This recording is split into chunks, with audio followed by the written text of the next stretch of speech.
Everyone keeps asking the same question about Russia and Ukraine. When does it end? I'm going to give you a real answer, but not the one you're hoping for, because the sky doesn't show one ending, it shows three. One door around 2027 and 2028, when the guns mostly go quiet. A second door in 2030 and 2031, when the war is finally settled through something almost nobody is predicting. And a third door in 2034, when real peace and rebuilding actually begin. Let me show you how the two countries' own charts spell it out. Modern Russia was born the night the Soviet flag came down in December 1991. Its chart rises in Cancer. But here's the key. The sign that rules Russia, Aquarius, sits on its 8th house, the house of shocks, upheaval, and death and rebirth. Russia is a country wired, in its very chart, to change only through rupture. Remember that. It decides the whole ending. Ukraine was born 3 months earlier, declaring independence. Its chart rises in Libra, the sign of partnership. And its house of allies and aid is packed with 4 planets in Leo, including the 2 great benefics. Ukraine is an alliance nation. Its lifeline is friends. When that 11th house is fed, it survives. When it's cut, it bleeds. Both charts are cast in Jagannatha Hora. Russia, Cancer rising with Aquarius on the 8th. Ukraine, Libra rising with a 4-planet stellium in the House of Allies. The next 2 years are the loud part, but they're already the beginning of the end. In August 2026, an eclipse falls exactly on Russia's rising sign and on its 8th house of shocks. Translation: direct stress on the Russian state itself, a leadership, security, or economic jolt, and real pressure on the ruble, clustering that autumn. In the same window, the shadow planet Ketu crosses right through Ukraine's House of Allies and Aid. This is the moment its Western support is most at risk of being cut or renegotiated. And it's that, not the battlefield, that first pushes both sides toward the table. For ordinary people, this is the hardest, most expensive stretch. Inflation, conscription, exhaustion on both sides. The 12th of August 2026 solar eclipse falls at 25 degrees of Cancer on Russia's ascendant. Ketu sits at 6 degrees of Leo, inside Ukraine's aid stellium. Then, the master clock turns.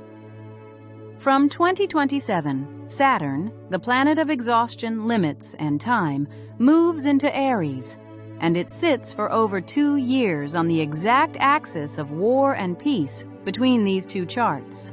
Saturn there does not deliver victory. It delivers a stalemate, ground down until it stops. This is the first door, a frozen armistice, most likely across 2027 and 2028. A Korea-style ceasefire with a contested line, no treaty blessing the borders, and reconstruction beginning under a Western-brokered reset. There's a sting on the way in, a Mars-Saturn flare in the spring of 2028. The kind of last offensive that usually comes right before a freeze. But hear this clearly. This is a ceasefire, not peace. Neither side gets what it wanted. Russia holds ground it can't afford. Ukraine survives without recovering what it lost, and quietly begins to rebuild. Saturn enters Aries in 2027, on Russia's 10th house and Ukraine's 7th, the treaty axis. And now the part almost no one is forecasting. In 2030, 3 heavy signatures land together. Saturn moves into Taurus and joins Ketu, the mark of structures collapsing. The war planet Mars meets Saturn there in May 2030, right before an eclipse in the ancient star of famine. And this Taurus storm sits on Russia's 11th house.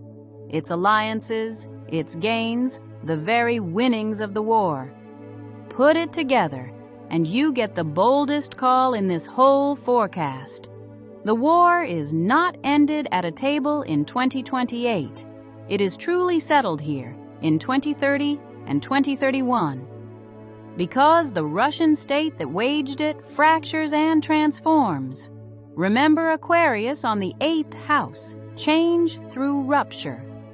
Peace comes not because someone won, but because Russia has its own reckoning. There's a real risk of a short, sharp flare-up on the way through, but this is the passage where the map is finally redrawn. In May 2030, Mars and Saturn conjoin within a degree in Taurus, with Ketu in the famine star Rohini. 2033 is the last hard mile. Then the mood of the world lifts as Jupiter comes home to its own sign in 2034. For Ukraine, this is the payoff of that stellium of allies. It becomes the great reconstruction story of the mid-2030s. Allied money, a returning diaspora, integration with Europe. For Russia, Saturn crosses onto its own rising sign. A long, sober, rebuilding decade for a changed and chastened country. The generation that came through the fire is defined by what it rebuilds. Jupiter returns to its own sign in 2034, and Saturn enters Cancer, onto Russia's ascendant, beginning its reconstruction burden. So, when does peace arrive? Guns mostly quiet, around 2027 to 2028. The war truly settled through Russia's own crucible in 2031 to 2032, and real rebuilding peace from 2034. Anyone promising a clean end next year, or a decisive win for either side, is reading against the sky. Saturn on both the treaty house and the government house for 3 years doesn't make winners.